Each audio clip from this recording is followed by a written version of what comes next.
This video is sponsored by the Ides of March, which has just been approved for a Warhammer 40k golden ticket. Learn more about this AOS and 40k GT later on.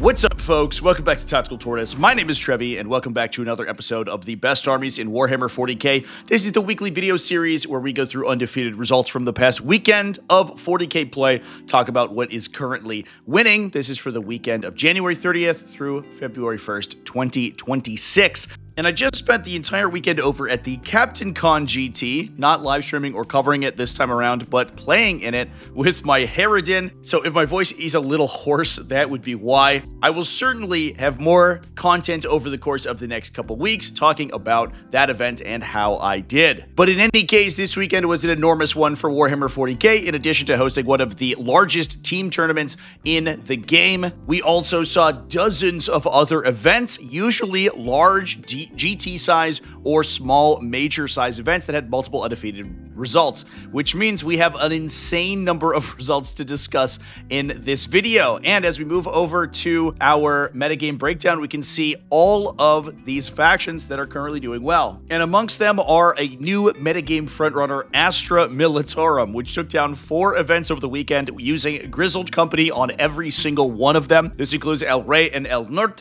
Fun and Games January GT, the Schwarzwald GT, and the Talavera Open. Necrons continue to do well after their buffs to Catan Shards, although I have been seeing a lot of counterattack within the metagame. At the event that I was at specifically, Necrons actually didn't do particularly well at all because a lot of factions had built specifically to tech into them and ended up being able to destroy their Catan Shards fairly quickly. So there is a lot of counterplay emerging for this faction, but they still ended up taking 3 events down. That includes Guild War 2, Battle for the Bend 3, and Red Dragon GT.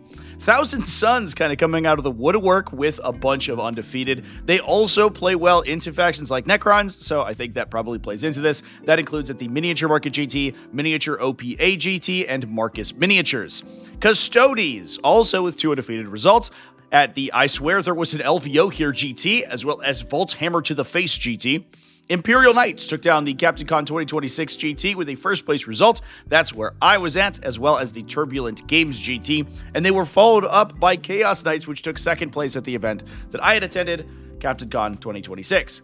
From there, Space Marines also continuing to do well with a wide variety of different chapters. That includes Ultramarines, who have kind of fallen from their top spot where they were performing well above the rest of the meta for the majority of the update since they got all of their new units. It seems like they have fallen back a little bit. They took down the Battleborn Open. Salamanders, however, representing compliant Space Marine chapters at the Turbulent Games GT with a very interesting list. Space Wolves took down the January GT at GG, and Blood Angels also going undefeated at the Battleborn Open alongside Ultramarines. Emperor's Children representing some chaos at the I Swear There Was an LVO Here GT. Orks took down Cross Swords PAW.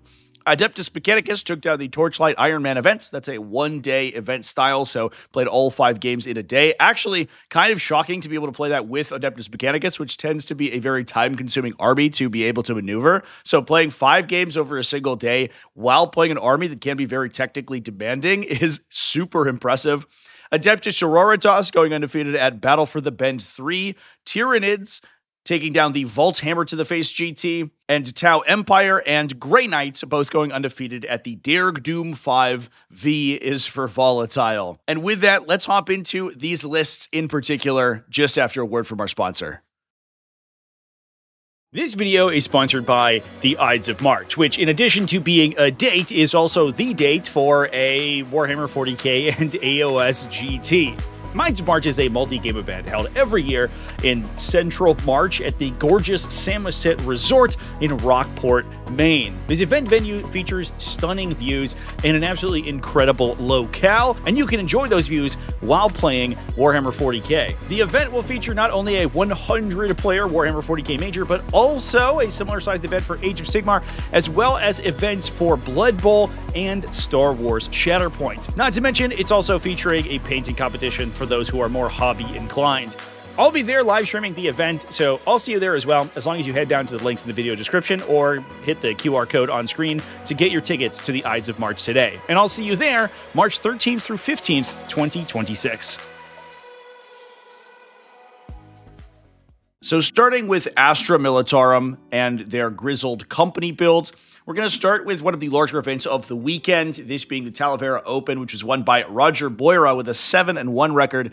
The event actually went over the prescribed number of rounds to get to a single undefeated using normal Swiss. Roger was able to make it to a top cut with an X-1 record, but then go undefeated past the top cut to actually win the event. So he ended up there with an X-1 on his record, and that would be why. In this case, basically all of the Grizzled Company lists that we saw over the course of the weekend were very similar. Roger had a particular focus on battle tanks. This included a Cadian Command Squad, a Commissar with Abubin Detail. He can, in some cases, join the Cadian Command Squad in order to project his auras using their Master Vox, but I think in this case, the Command Squad is actually going to be joined by Lord Solar Leontis in order to apply his more universally applicable orders to a wider variety of units. And then we have Gaunt's Ghosts. What is notably missing here are units like Rogaldorn Tank Commanders, which are typically taken in order to apply buffs to a variety of transports or other battle tanks. However, their role is being filled at significantly less expensive cost by Lord Solar Leontis,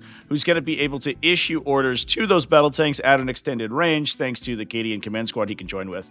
We do have a unit of Cadian Shock Troopers for those two to hop into. We have a Torox as well as a Kazarkin unit to carry them around. The nice thing about the Kazarkin is that they're going to be able to hop out and use their warrior elite to gain an order once they're on the battlefield. Then you can use Gaunt's Ghosts to use their redeployment ability to go up into reserve and then come back down somewhere else in the battlefield. When they're set up on the battlefield, they can then issue their orders at the end of the movement phase, so they can also issue orders to the Kazarkin unit, so that unit can push aggressively forward and issue itself 2 orders essentially, or be issued 2 orders through its own ability and the Gaunt's Ghosts pretty easily.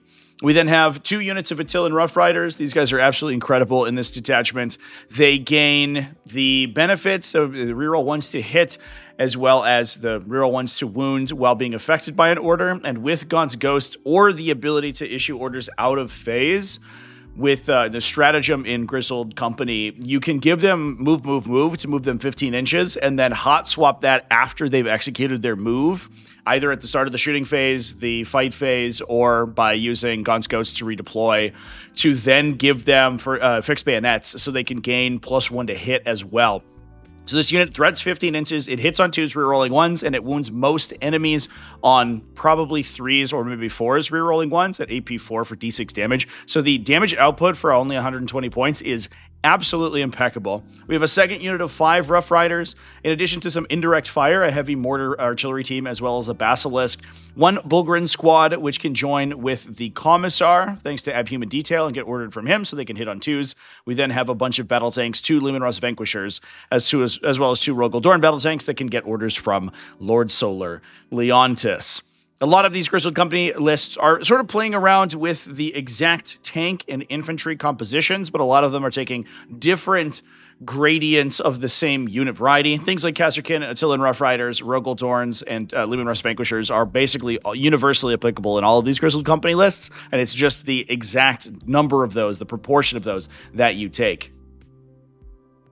Now, going from there, we're going to move over to Necrons. And actually, Necrons had a little bit of ubiquity in their builds, but some variety. A couple of armies played Awakened Dynasty Necron lists that were focusing on Wraith units, keeping those alive in the center of the battlefield for as long as possible, and using Catan Shards as a little bit of support. However, the exact proportion of Catan Shards to more defensive frontline units was kind of up to personal interpretation. However, we did have one player, Travis King, over at Battle for the Bend 3, go undefeated with this variety of Star Shatter Arsenal, which is a little bit different than what we typically see. Now, Travis wasn't the only undefeated at this event, but his tiebreakers were good enough to put him into first place. In this case, he was playing Star Shatter Arsenal with a grand total of 4 Catan Shards. That includes the Shard of the Deceiver, Shard of the Nightbringer, and 2 Transcendent Catan. We then have a Hexmark Destroyer with Chrono Impedance Fields, so he's going to be able to stick himself next to the Silent King. He has Lone Operative, so he's tough to kill, and then he can apply -1 to damage onto the Silent King. And you can bully the center of the battlefield with these 5 enormous units with -1 damage and strong invulnerable saves, access to reactive moves as well. We then have 2 Locust Destroyers, 2 Canoptic Reanimators, more than we would typically see, but we really really want to keep those units alive, especially with Endless Servitude, the stratagem to reanimate these guys at the end of your fight phase. So being able to run a reanimator up and after everything's said and done, then apply a bunch of wounds back onto Catan Shards or onto the Silent King is huge, and basically just out attrition your opponent. All these Necron builds basically that are seeing success right now are built almost exclusively to attrition you out by using the, I would say, a little bit of maneuverability from the Catan Shards, but also just the insane defensive profiles in addition to healing that armies like this can provide. Now discussing Thousand Suns, I guess a semi-unexpected frontrunner of the metagame. All of the Thousand Suns lists that went undefeated this week went undefeated with a variety of Grand Coven taking both Magnus the Red and Scarab Occult Terminators. There wasn't really any deviation from that, despite the fact that we've been seeing a little bit of success from stuff like Hexwarp Thrallband in the recent past. We have not seen any of the undefeated lists play any of those other detachments. In this case, however, we're going to go over to the Miniature Market GT because Connor Johnson, who went undefeated at that event, ended up playing kind of an interesting variety of Grand Coven. This included both Magnus the Red and a Demon Prince with wings with Eldritch Vortex of Etaf. That's +1 strength and damage on psychic weapons, which improves the Demon Prince both with his melee attack as well as his psychic ranged attack. That makes him an absolute terror for backline objective holders. He's very likely, especially because he can once per game 6-inch deep strike to gain and also gain sustained D3 on his gun. He can, if you don't screen appropriately, he can 6-inch deep strike in your backline and then clear your objective holders there to basically just dominate you on primary and then come in later to either cast spells or use his melee profile to continue to harass your backline. Plus, with the Grand Coven detachment ability, he has access to +1 to wound, so he's actually not too bad at dealing damage or devastating wounds as well against heavier targets with that now 4 damage melee attack. So pretty interesting. We then also have an Umberlific Crystal standard sorcerer, not the Terminator sorcerer, but just a regular sorcerer to go into a Rubric Marine squad. Just 5 Rubric Marines with Warp Flamers, but that gives you another potential harassment piece that can range out and deal some damage to enemies trying to hold objectives with that Umberlific Crystal's ability to up down the Chosen in your command phase. We then have a Terminator sorcerer. He's going to jump into a big unit of Scarab Occult Terminators. Oftentimes we'll see the Umberlific Crystal played on this guy in order to make that unit more maneuverable, but in this case I imagine that we're just deep striking them. We can then either rapid ingress or drop them in and then use the maneuverability from Temporal Surge to get them close. The unit itself can do quite a bit of damage. They get lethal hits from the attached sorcerer. They get +1 to hit because of him as well. Once they get hit rerolls and basically are able to plow through those lethal hits because of the more reliable rituals you get from Grand Coven, you can do some pretty serious damage with his devastating wound weapon, plus all of the bolter and Soul Reaper cannon shots and the missile launchers from the Scarab Occult Terminators themselves. Following that up, we have a ton of vehicles, which is interesting. That includes 2 Mutalith Vortex Beasts, monsters, I guess, instead of vehicles, but that gives you a solid front line to be able to bully the middle of the table before or while the Scarab Occult Terminators go in. We have a Sekitar robot unit for infiltration, as well as what is interesting, a single Helbrute. This guy was equipped entirely for melee. He had a pair of fists equipped with heavy flamers. Now, the heavy flamers are essentially warp flamers on the Thousand Suns version of the Helbrute, which puts them to a base AP2.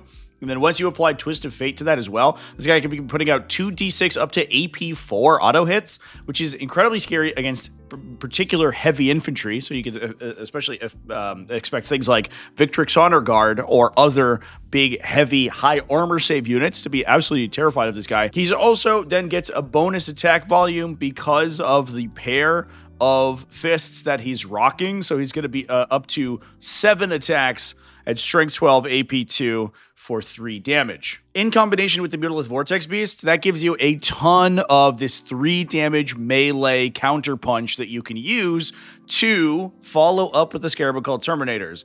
Either you're going to be able to push things forward. If your opponent gets aggressive, you can attack them with the Mutalith Vortex Beast and the Helbrutes, the ranged attacks. That's a lot of torrent weapons as well, so it's good at clearing infantry, plus 3 damage melee attacks, so you can clear heavy infantry and punch into higher toughness vehicles in melee. Enemies coming out to attack those will either be counterattacked by the Scarab Occult Terminators, or vice versa. If the Scarabocult Terminators drop in first to kill something that's very valuable from your opponent, you're then going to be able to counterattack with the Middle of the Vortex Beasts one way or another. All the while, you have Magnus doing Magnus stuff in the back and firing spells at long range, while you continue to press that primary objective control with units like the Umberlific Crystal Rubric Marines and the Eldritch Vortex of a TAF Demon Prince. From there, we also have a Zangor Enlightened unit, as well as a pair of Zangors for utility. Very interesting to see this more melee-oriented push for Thousand Suns. Not a direction I would expect to see the faction going, but it does make sense to try to emphasize those 3 damage attacks, especially if you are expecting to see things like Ultramarines and Victrix Honor Guard across the table from you, because that is a mass of 3 wound units. You can cut through their heavy armor stuff with Twist of Fate in addition to your shooting, but once they get stuck in, and once they get into melee, that heavy infantry can be tough to shift unless you do have units like these Vortex Beasts or this Helbrute. Now for Adeptus Custodes, and it's been a while since we saw Custodes with the level of success that it enjoyed this weekend. However, I do think there has been kind of a recent development in the Custodes metagame that has certainly helped out. And in this case, we're going to be talking about Spike Hader and his Talent of the Emperor list at the I Swear There Was an LVO Here GT, a very aptly named GT since Las Vegas Open changed its date to occur in the middle of the year. Now, all of the Custodes lists that did well this weekend were running Venerable Land Raiders, and that's really the big shift that we've seen from Custodes being a more infantry-focused army, where you take Gladius Grav Tanks as your anti-tank, and then everything else that you take is a Custodian infantry unit, or maybe a non-equal jet bike, something like that. And in this case, basically everyone is running between 2 and 3 of these Godhammer pattern Land Raider profiles. And the Venerable Land Raider is a great profile. It gets a 2+ ballistic skill for being a Custodes unit. In addition to just the regular Land Raider benefits, it's able to assault ramp your units out in the center of the table. It's very difficult to kill, 2+ save with toughness 12, so a lot of things will bounce off of it, and it will take a couple of activations to remove. That allows you to project threat with your Custodian Guard units. It's difficult to kill a Land Raider at the best of days. Even if your opponent overcommits and kills it, your units are still going to be able to disembark out the front and get a little bit of bonus movement from it, and then you still have 2 more Land Raiders to get through. And if they don't kill it, you can just walk 10 inches forward, disembark the Custodian Guard 3 inches in front, and then charge your opponent. And with the new reduced points value of the Custodian Guard squads proper, you're able to fill these things up with huge numbers of high output infantry. The Custodian Guards themselves are incredibly dangerous with wound rerolls when they steal your objectives. And to that end, Spike, in this case, was playing a grand total of 6 Custodian Guard units. We were taking 4 of those with Vexilla. So they all have the +1 OC banner, putting them to OC3. So if they are able to successfully make a charge, they're able to put up to 15 OC onto an objective in order to steal it in the charge phase and then unlock wound rerolls when it comes to the fight phase. Now, the other benefit that we get from Talons of the Emperor, the big one, is that we get a reactive move. So all of these really dangerous, relatively resilient units are going to be fighting in and around their transports, and at any point, if you come in to counterattack them, one of those units can hop back into the transport. If we are discussing devastating wounds or mortal wounds, especially from factions like Thousand Suns, the detachment ability also grants them a feel no pain against psychic and mortal wounds, thanks to nearby Anathema Psychona units. And we do have a unit of Witch Seekers that's going to be able, as well as 3 units of Prosecutors, that are going to be able to stick to those Land Raiders and keep them safe, especially from things like grenades as well. So this army altogether works kind of like a well-oiled machine. It has these very powerful anti-tank long-range guns, high accuracy, that are able to deliver these incredibly powerful short-ranged melee units. They are resilient against a variety of effects, and they are able to skirmish really well with those reactive effects. Now, last but certainly not least in here, we also have Kyria Draxus, who is actually the army's warlord. While you can't make a assassin your warlord, you can make a different Imperial agent your warlord. Occasionally, we see this with Imperial Knights, for example, if they don't want to take any of the larger knights as their warlord. It doesn't matter quite so much anymore as it did previously, but you can take something like a Ministorum Priest as your warlord, actually, and then eschew the requirements to take other characters. In this case, we're doing that with Kyria Draxus, and we also have a Calidus Assassin in order to shore power up the scoring game. That's to go alongside the Witchseeker unit for scouting and the 3 units of prosecutors that we have that can score elsewhere. Absolutely love this list. Land Raiders are cool, they're hard to kill, and it definitely feels like they are where the Custodes faction needs to be, and they are the best delivery system that the Custodes have for their recently discounted Custodian Guard units, which just happen to be one of the highest output melee damage in the game. Now moving over to the final of our factions that had multiple undefeated results, we're going to talk about Imperial Knights and their 5-0 result at the Captain Con 2024 GT, where they were piloted by Jonas Beardsley. Now, in this case, Jonas was playing a Quaestorus Companions detachment. That's the detachment that allows you to choose additional oaths from Code Chivalric that you can benefit from during the game, and then completing those additional oaths causes you to regain use of your enhancements once again. All the enhancements are once per game effects.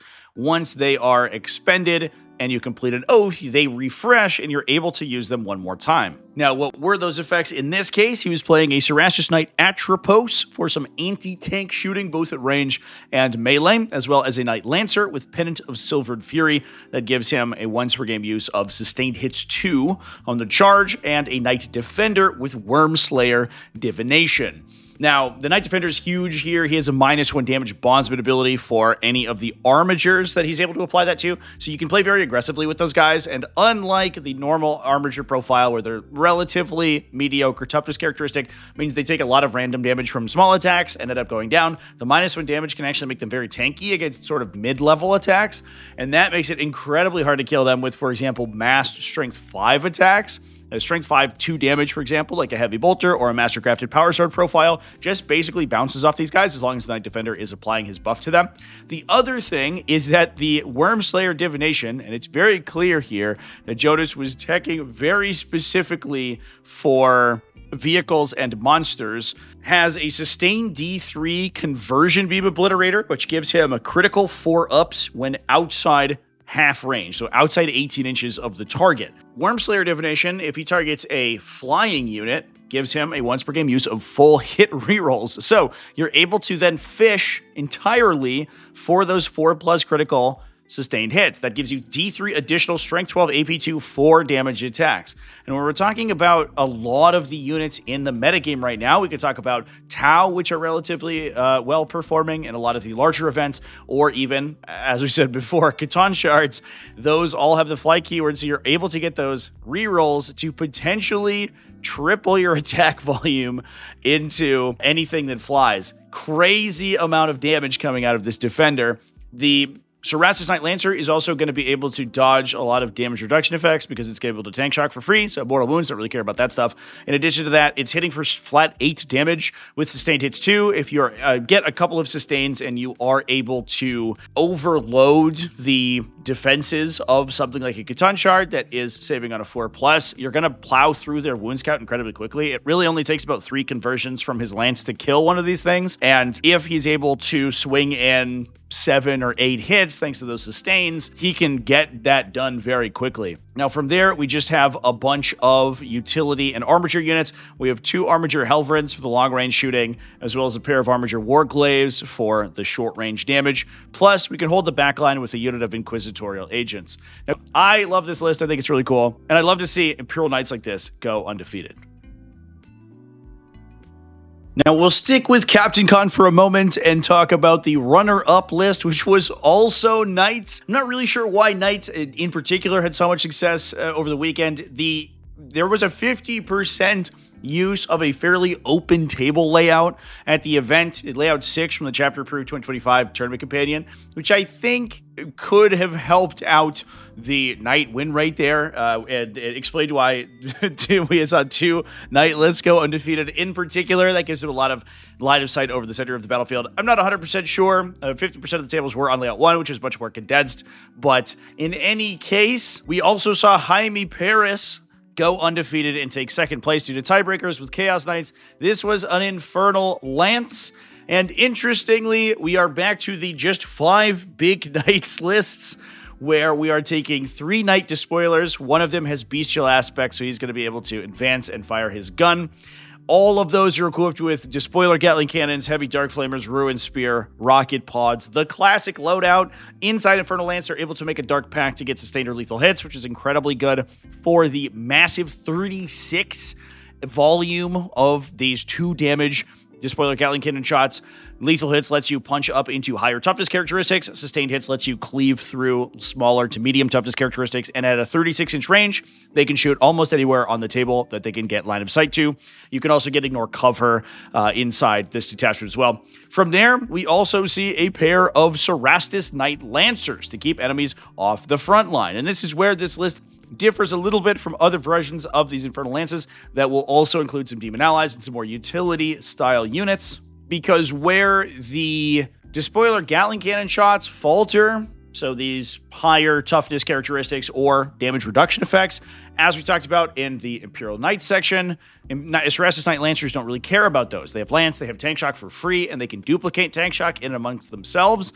You could even get up to 3 Tank Shocks per turn if you charge with a Despoiler first, use Tank Shock naturally, and then Tank Shock with both Cerastus Knight Lancers at the same time. That's up to potentially 18 mortal wounds you could be dealing to your opponent in the charge phase, and then they're hitting with Lance attacks with sustained hits from their Malefic Surges or additional survivability, feel no pains on top of their universal invulnerable saves, and or an additional movement characteristic. So these guys really benefit from all of the abilities granted by the detachment ability. One of them is equipped with Flesh Metal Fusion, so you get +1 toughness up to toughness 12, and +1 saving throw against a damage characteristic 1, so it's much more difficult to kill with a lot of the smaller styles of unit in the metagame. So if you're expecting to take damage from things like Oath of Moment plus Mass Bolter Fire, he's actually saving on 2s against those, which can be extremely tanky. Now moving on from there, it is finally time to discuss Space Marines. And I feel like it's been the longest time in this series before we've gotten to a Space Marine faction in recent memory. We're going to start by going over to the Battleborn Open, where both blue and red saw some success. We saw both Blood Angels and Ultramarines go undefeated at that event. Starting with Ultramarines, which took second place, John Holbrook was playing a Blade of Ultramar. This included a combi weapon lieutenant, Marnius Calgar, Uriel Ventress, an intercessor squad for the backline, in addition to an Inceptor squad with assault bolters. The nice thing there, plus an Incursor squad, that's a little combo where you can apply +1 to hit to the Inceptor unit with the Incursor squads. That makes it mathematically advantaged to reroll all of your successful hits that are not criticals in order to fish for critical hits. You actually have a higher number of expected hits when you are rerolling in order to fish for sustains rather than just take the hit normally. If you target your Oath of Moment target, so you get those rerolls, you also get +1 to wound, and you are also twin linked as well. So those guys are full hit and wound rerolls, and you can give them Storm of Fire in the Devastator Doctrine, which, because we are playing Blade of Ultramar, we can sit in for the entire game. Basically, you get 3 full rounds of whatever doctrine that you want. You don't have to choose each doctrine once per game because Calgar's in the detachment. You then can give them Storm of Fire for +1 AP and ignore cover. So we can get up to AP 2 damage, Strength 5, +1 to wound, full hit and wound rerolls. An incredible amount of damage, even into high toughness stuff. They can fire into toughness 10 and actually be fine. If they fire into toughness 9 or lower, things get really messy really quickly. We then are stacking the -1 to wound we can get from Blade of Ultramar with strong defensive characteristics with a pair of Repulsor Executioners plus a pair of Redemptor Dreadnoughts. We have a Victrix Honor Guard squad for Calgar to jump into, as well as a second Victrix Honor Guard squad, which is going to join with Uriel Ventress, plus a Combi Weapon Lieutenant and a Scout squad for utility. Pretty standard stuff for Blade of Ultramar. I like to see these little combos in there. But otherwise, we have been seeing a lot of these very heavily armored Blade of Ultramar lists do well over the last couple of weeks. Now, sticking with the event and discussing Blood Angels, which actually took first place at the Battleborn Open. Thomas Moore won that with a Rage-Cursed Onslaught detachment. Very similar to a lot of Rage-Cursed Onslaught lists we've seen more recently. This one focusing on Death Company Dreadnoughts. In this case, we are playing a Jump Pack Captain plus a Jump Pack Chaplain with Carmine Reliquary. We have another unupgraded Jump Pack Chaplain, as well as Lamarties and Commander Dante. We have units of Sanguinary Guard for those non-chaplain units to join into. That includes Dante and the Jump Pack Captain. We then get another unattached unit of Sanguinary Guard we can use for trading. We then have all the chaplains plus Lombardies who can hop into units of Jump Pack Death Company Marines. We have a unit of 5 that we can instigate with the Scout from Carmine Reliquary. We then have another 2 units of 10 that we can hop into with the other chaplain as well as with Lombardies. We have 2 Death Company Dreadnoughts as well as an Assault Intercessor Jump Pack Squad and a Scout Squad and Intercessor Squad for utility. Pretty standard stuff. I don't really know what to tell you. We've seen basically this exact list do well pretty consistently over the last couple of weeks. Now, what we haven't seen do quite as well is Space Wolves, which also went undefeated at the January Grand Tournament at GG. Scott Rumpel went 5-0 with that event, taking down the entire tournament with a Gladius Task Force variety of Space Wolves. We've been seeing a lot of play out of Saga of the Great Wolf and other similar Space Wolf-specific detachments, but in this case, we are back to the basics and taking the game's strongest detachment, Gladius Task Force. This is running Arjak Rockfist in addition to Logan Grimnar and Ragnar Blackmane, plus a combi weapon lieutenant. Ragnar's going to hang out with a unit of 10 Blood Claws that he applies full wound rerolls to. That can stack alongside Honor the Chapter in Gladius Task Force for Lance and +1 AP to make those guys do incredible amounts of damage. We then have an Intercessor Squad for the back line, a Ballistus Dreadnought, Centurion Devastator Squad, a little bit of utility out of a unit of Fenrisian Wolves, as well as a Land Raider Redeemer, which is going to be able to deliver those Blood Claws. They'll get the ability to advance and charge innately from their own datasheet ability, as well as Ragnar Blackmane's attachment ability, or leadership ability. He'll then obviously also get the benefit of wound rerolls because it's a duplicative ability between his leadership and their datasheet. But that gives you a huge amount of threat because you have the disembark plus advance and charge, or just the move from the Redeemer that you can then hop out and charge normally. We have a Scout Squad for utility, as well as 2 units of Wolfguard Terminators, 1-5 and 1-10. We can bring those in early with Logan Grimnar. Unfortunately, he can't really select any of the other units to come in out of strategic reserve early. I think the one other thing he could do is actually bring the Fenrisian Wolves in on turn 1 in order to score weird secondaries, which is probably why they're in the list. If you don't want to bring the Terminators out of reserve, you can actually hop those guys in, not inside your opponent's deployment zone, where you could get secondaries like Engage at All Fronts, for example. It is obviously important to note, because a lot of people do mess that up, that you can only select actual Space Wolves with Logan Grimnar's ability. You cannot select, for example, in this case, the Centurion Devastators or the Ballistus Dreadnought to come in off a table edge top of 1 in order to surprise your opponent. They have to have the Space Wolves keyword, which means that it's basically only going to be the Terminators or the Fenrisian Wolves doing that. That said, it is an enormous number of Wolfguard Terminators who can hold down the middle of the table. Being able to fall back and charge with them is always very important, because a lot of times what these guys are going to be doing is tanking for the attached characters in the unit. The Wolfguard Terminators with Honor the Chapter can get some work done. They are only mastercrafted power weapons though, so if they're fighting into high toughness enemies, they do have a tough time getting through, but Arjak Rockfist and Logan Grimnar do an incredible amount of damage. So being able to apply Tactical Doctrine to those units to fall back and then charge back in to make sure that you can consistently get those attacks in, and you can consistently trigger Lance from Honor the Chapter,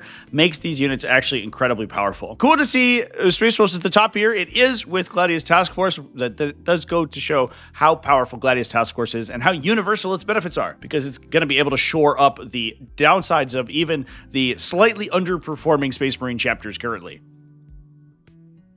Now, last but certainly not least for Space Marine subfactions, we're going to move over to the Turbulent Games GT and talk about some Salamanders. Salamanders have been consistent at the top here. I think they are just a very close second to Ultramarines for compliant Space Marine chapters, and with units like Catan Shards and Redemptor Dreadnoughts that have lots of damage reduction in the metagame, Salamanders are actually very well situated to deal with them. You have access to things like the Immolator combo in Forgefather Seekers that can clear through those units fairly quickly, and you also have upgrades like Champion of Humanity in Firestorm Assault Force that is also incredibly good against any of those units with damage reduction or armor penetration characteristic reduction effects. In this case, we are playing Firestorm Assault Force, which Adrax Agaton, a Judiciar with Champion of Humanity. A lot of times we'll see that on a Lieutenant alongside Adrax, but in this case, we're actually spreading the love as far as possible. So the Judiciar can't dual attach with anything, but Adrax can dual attach with a Lieutenant that has War Tempered Artifice for additional strength characteristic on his Power Fist, pulling him up to strength 11. So he, alongside Adrax, are going to grant lethal hits. Then Adrax gives the entire brick wound rerolls. So they just have a very high natural damage output. The fact that his unit has basically full rerolls is going to allow him to convert a lot of his attacks naturally, even through defensive mechanics. The Judiciar has fights first, and Champion of Humanity lets him ignore all modifiers, including damage or armor penetration modifiers. That means that his 2 damage sword cannot be reduced by a damage 1 against Catan Shards or something, for example, and the rest of his unit, which is going to be Bladeguard Veterans, also cannot have their damage reduced. We have Vulcan Heston, because he's great. An Impulsor for a unit of Infernus Marines to hop into to act as a gunboat. We have 2 Bladeguard Veteran squads, 6 models in each for the 2 characters to attach into, or the 3 characters, I should say. Adrax plus the Lieutenant, and then the Judiciar in the other unit. I guess the other thing is that because it's a 7 model unit with the Judiciar, they could go into the Impulsor, although you have no ability to move the Impulsor, then disembark and charge, so it does make their threat range a little bit inconsistent. However, it's a good place to hide him in the early game. We do have other transport options for these units. We do have an Eradicator squad for a little bit of damage, an Invader ATV for utility, as well as a Scout squad and a Ministorum Priest for a 40-point unit who can just stand on a home objective or hop out with Strategic Reserve to grab an objective somewhere. From there, we have a Landreader Redeemer, as well as a Repulsor Executioner. So the Repulsor has a 7 transport capacity as well. So he's going to be able to embark the Judiciar instead of the Impulsor, whichever way is more useful there. The one thing you can't do, however, awkwardly, is put both Bladeguard squads into the Redeemer. It only has a 14 transport capacity, and because of the attached characters, the 2 Bladeguard Veteran squads would be 15 total transport, so one of them has to go somewhere else. However, that Landreader Redeemer is a excellent delivery system for either one of those units, and then it also has those torrent weapons that can benefit from Vulcan Heston's reroll to do incredible damage. Now, last and definitely not least, we have 2 Gladiator Lancers, and I think this is a bit of the pièce de résistance here for this list. The Gladiator Lancers are actually very surprising in Firestorm Assault Force. They aren't really close range shooters. However, they do get the detachment ability for their Stormbolters and Iron Hail Heavy Stubber. If they're able to get within 12 inches, they go to strength 5, which means that they're actually surprisingly good at clearing infantry or chipping damage into your Oath of the Moment target. But the big thing is that with permanent assault on all your ranged weapons from the detachment, even your backline shooting can advance and shoot, which means that your threat range into opposing armor is really inconsistent. And that means it's very difficult to play around. Your opponent is never quite sure if your Gladiator Lancers are going to be on the line in order to hit them if they deploy aggressively. So they have to play around basically a move 16 vehicle, because at any point that Lancer could pop a 6 on an advance roll, hop in, and just take that shot with rerolls into a piece of armor and do incredible damage. The other thing is that this detachment is so naturally good at killing medium armored or lightly armored stuff, because you have so many attacks, pistols, flamers, the torrent weapons off the Redeemer, the Infernus squads, the Impulsors, even just the shunts off the Gladiator Lancers, Stormbolters and things, that you're able to clear out those lighter units basically passively. So you really need anti-armor save technology. You really need to be able to punch through a 2+ save vehicle sitting in cover with some defensive tech, and Gladiator Lancers bringing AP4 weapons can just do that. So when you're fighting the mirror match, for example, you have the ways to ignore Armor of Contempt, you have ways to ignore damage reduction on Redemptors, and you have this long-range shooting that's putting AP4 shots downrange, which gives you a very, very reasonable game into a wide variety of enemies, which I think absolutely helps out the list immensely. Gladiator Lancers, I think, are underrated in Salamander armies like this. Now, moving back to the I swear there was an LVO here GT, that was actually won by not Adeptus Custodes, but Emperor's Children. Adeptus Custodes took second place thanks to tiebreakers, but both players went undefeated. However, Fraser Perry went undefeated with Fulgrim. the great man himself. In this case, he was playing a Winged Demon Prince, 3 Lord Exultants, and Fulgrim in a Court of the Phoenician. So the detachment that gives you strength and AP bonus when you charge an enemy. It has been eroded to not be a dumpster fire of a detachment ability, so it doesn't care anymore if the unit was charged by multiple of your units.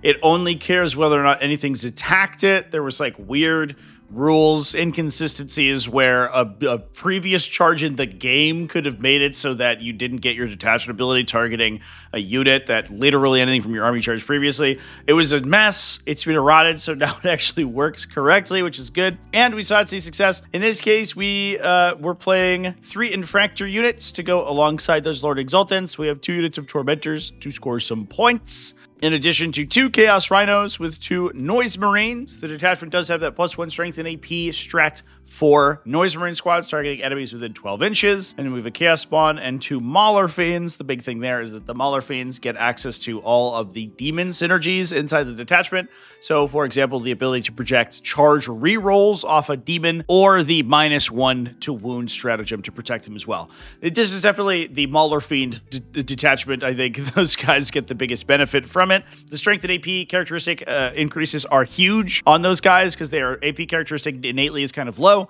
and then all of the defensive and maneuver mechanics that you get from it are very good for them. Now let's get some Xenos representation in here with Orks from Cross Swords PAW. Tom Godfrey was able to go undefeated and win that event with an Orc War Horde. This included a pair of big bosses, a big mech with Follow Me Lads plus Gazgul Thraka, so you can combo attach them. Give the Follow Me Lads bonus to Gazgul plus a big unit of boys in order to deliver all of them. We have Boss Snickrot plus a pair of standard war bosses. From there, we have 2 units of Beast Nega boys for the beast bosses to hop into, in addition to a standard boy squad for Gazgul and the big mech to jump in. 4 trucks, as well as 2 Breakup Boys units, 2 units of Flash Kits, 2 units of 11 Gretchen, plus a Commando squad. Likely the Commando squad is probably just going to be combat squatting, and then acting as utility units. You have Snickrot, who could join if he wanted to, or he can operate on his own and then redeploy himself in the early game to get secondaries into your opponent's deployment zone, which is extremely helpful if you get awkward early game secondaries like behind enemy lines or establish locus. We have the Breakup Boys, which are largely going to be attached to the regular war bosses to give them +1 to hit. Those guys go absolutely insane against heavy infantry or vehicles on the WOG turn, so it makes total sense in this case, and they can deliver all of those plus the Beast Nega boys and the Flash Kits by embarking them into the massive number of trucks that this army is bringing. Pretty classic Orc build. It's cool to see this sort of more infantry-focused Orcs that are more worried about crumping than they are doing a lot of secondary and action scoring. So this is an extremely classic archetype of list. Now discussing Adeptus Mechanicus at the Torchlight Iron Man. As I mentioned before, this event was won by Troy Freiberger, and this was a one-day event, so all 5 games played over a single day, which does get very strenuous, and especially for Adeptus Mechanicus, which can be very complex, that's incredibly impressive. In this case, Troy was playing a Halo Screed Battleclade, being led by Belisarius Call. He had a pair of Skitarii Ranger units to unlock the battle line synergies for the army, a Scorpius Dune Rider, which was going to be able to carry probably some of the Sicarian Rust Stalkers in the army into battle. We had 1 unit of 10 Sicarian Ruststalkers plus 2 units of 5, in addition to the 3 units of Sicarian Infiltrators, 2 units of 5, 1 unit of 10. The nice thing about that unit of 10 is you have access to critical 5-ups in the detachments plus hit rerolls from Belisarius Call. So this unit with sustained hits 2 from their Taser Goats can do absolutely immense amounts of damage if you trigger both of those together. We have 2 Servitor Battleclades for utility, plus a pair of Iron Strider Ballistari to actually kill people with, a Scorpius Disintegrator with a Ferromite Cannon for some dedicated anti-tank, plus a Calidus Assassin. Actually been a while since we've seen Adeptus Mechanicus at the top. They were very, very dominant moving into the new year before they got their more recent nerfs. And it does seem like the lists have lost quite a volume of the Sicarian infantry. With good reason, I think. They were definitely undercosted previously. However, it is cool to see them continue to do well, even with their new points values.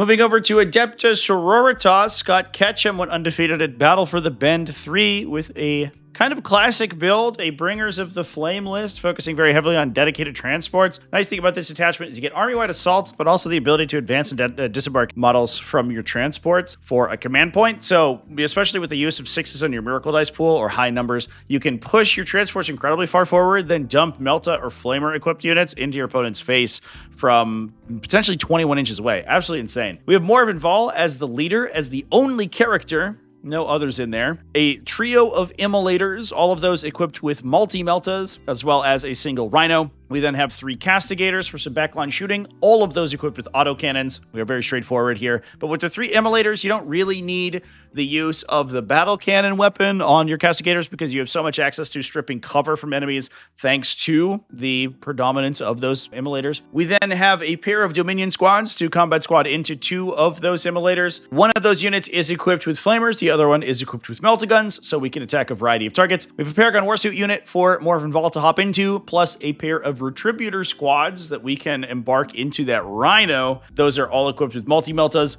We have a Seraphim squad with hand flamers and a single Sister Novitiate squad, which is probably the other combat squad that goes into the last immolator. You could combat squad maybe 5 Dominions in there as well to give it scout, or you can split the Novitiates into 2 units of 5, and then you get an infiltrating unit in addition to another utility unit that's a little bit more melee oriented that you can jump into the last immolator. But the big benefit here is that if you are able to provide the scouting bonus to multiple of those immolators, you can really set the line of engagement on your opponent's deployment line. They have to deploy aggressively in order to prevent from being hit by those multi-melta shooting on the top of the first turn. So they oftentimes will give up lines of sight or give up aggressive positions that they would normally take in order to not just get burnt by melta-gun shooting coming out of an immolator from basically like 27 inches away after the scout move plus an advance plus a disembark. It puts the fear of the Emperor into you, and that opens up a lot of space to allow the castigators to continue to shoot. And just as we talked about previously with the Salamanders army, where giving advance and shoot because of the detachment ability to long-range guns makes them really, really maneuverable and very difficult for your opponent to play around,